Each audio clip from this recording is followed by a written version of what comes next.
Nama saya Tiara Azhar Putri, saya berasal dari kelas 11 IPS 1. Baiklah, saya akan menjelaskan tentang kerjasama ekonomi internasional. Yang pertama, saya akan menjelaskan tentang perbedaan kerjasama ekonomi internasional dengan kerjasama internasional. Kerjasama internasional adalah kerjasama yang dilakukan oleh dua negara atau lebih yang dalam berbagai bidang.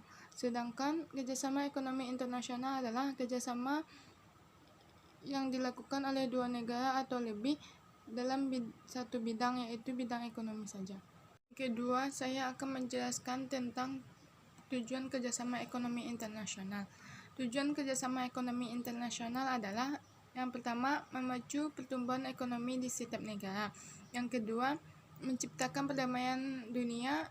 Yang ketiga, mensejahterakan masyarakat di setiap negara. Yang keempat, dapat memenuhi kebutuhan di setiap negara. Maksud dari keempat tujuan tersebut adalah dengan adanya kegiatan kerjasama ekonomi internasional, maka di setiap negara akan mendapatkan penghasilan, dan di setiap negara akan mengalami pertumbuhan ekonomi, dan masyarakat di setiap negara akan terpenuhi semua kebutuhannya dan menjadi sejahtera.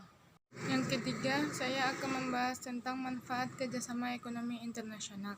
Manfaat kerjasama ekonomi internasional adalah yang pertama, menambah devisa negara. Maksudnya adalah dengan adanya kerjasama ekonomi internasional, di setiap negara akan mendapatkan penghasilan dan pendapatan di setiap negara pasti akan meningkat. Yang kedua, meningkatkan daya saing ekonomi. Yang ketiga, menjalin persahabatan di setiap negara. Maksudnya adalah dengan adanya kerjasama ekonomi internasional, maka negara satu dengan negara lainnya akan dapat meningkatkan persahabatan. Yang keempat adalah dapat memenuhi kebutuhan ekonomi internasional. Dapat memenuhi kebutuhan ekonomi di setiap negara. Maksudnya adalah dengan adanya kerjasama ekonomi internasional, masyarakat di setiap negara yang tidak memiliki kebutuhan tersebut dapat memenuhi kebutuhan tersebut dengan adanya kerjasama ekonomi internasional. Keempat, saya akan membahas tentang bentuk-bentuk kerjasama ekonomi internasional. Bentuk-bentuk kerjasama ekonomi internasional, yang pertama, kerjasama bilateral. Kerjasama bilateral adalah kerjasama yang dilakukan antara dua negara. Contohnya, kerjasama antara Indonesia dengan Arab Saudi yang membahas tentang ibadah haji. Yang kedua, kerjasama regional. Kerjasama yang dilakukan dalam satu kawasan, misalnya ASEAN. Yang ketiga, kerjasama antarregional. Kerjasama antarregional adalah kerjasama yang dilakukan antara dua kawasan, misalnya ASEAN dan Uni Eropa. Yang ketiga, kerjasama multilateral. Yang keempat, kerjasama multilateral. Kerjasama multilateral adalah kerjasama yang dilakukan antara dua negara atau lebih dari berbagai negara, misalnya ILO, IMF. Yang kelima, kerjasama berdasarkan tujuan dan lapangan usaha. Kerjasama yang dilakukan dengan tujuan yang sama dan lapangan usaha yang sama, misalnya OPEC, kerjasama dalam bidang minyak. Yang kelima, saya akan membahas tentang faktor yang mempengaruhi kerjasama ekonomi internasional. Faktor yang mempengaruhi kerjasama ekonomi internasional adalah yang pertama, letak geografis. Letak geografis yang berbeda di setiap negara. Yang kedua, perbedaan suhu, suburnya tanah, iklim.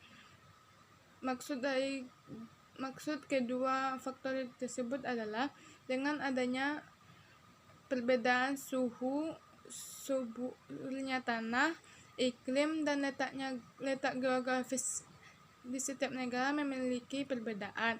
Dengan adanya perbedaan tersebut, maka di setiap negara memiliki penghasilan SDA yang berbeda-beda pula.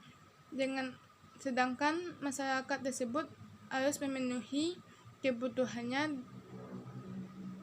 Oleh sebab itu, negara tersebut melakukan kerjasama dengan negara lain agar dapat memenuhi kebutuhan masyarakatnya. Yang kedua, selera masyarakat yang berbeda. Yang ketiga, adanya tuntutan ekonomi, adanya tuntutan globalisasi. Yang kelima, sistem ekonomi yang berbeda. Sistem ekonomi yang berbeda itu maksudnya adalah ada kalanya di setiap negara memiliki kemajuan yang lebih unggul daripada negara lain. Negara tersebut pasti akan tidak mau mengalami kerugian dan tidak mau mengalami pertumbuhan ekonomi yang menurun dengan negara lain. Oleh sebab itu, negara tersebut melakukan kerjasama ekonomi agar negara tersebut dapat mengalami kemajuan. Yang kelima, perbedaan ideologi.